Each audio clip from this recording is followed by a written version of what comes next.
દેશવ્યાપી સટ્ટામાં 3000 કરોડનું ટર્નઓવર ધરાવતા બાલમુકુંદ ઈનાની સહિત અમદાવાદની એરપોર્ટથી ઝડપાયો.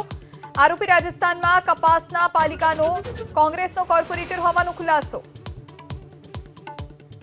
બનાસકાંઠાની લાખણી એપીએમસીના વેપારી વિભાગનું પરિણામ જાહેર. ભાજપના મેન્ડેટ પર ચૂંટણી લડનાર ચારેય ઉમેદવારની જીત. ખેડૂતોમાં ખુશીનો માહોલ.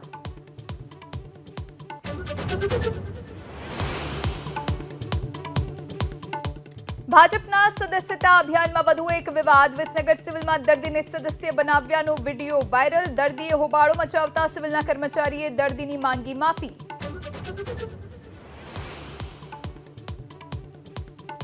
દ્વારકાના ખંભાળિયામાં પીજીવીસીએલની બેદરકારીનો આરોપ. ખેડૂતો જીવના જોખમે વીજ પોલ પર રિપેરિંગ કામ કરતા હોવાના દ્રશ્યો આવ્યા સામે. પીએચ સમયે વીજળી ન મળતા રોષ.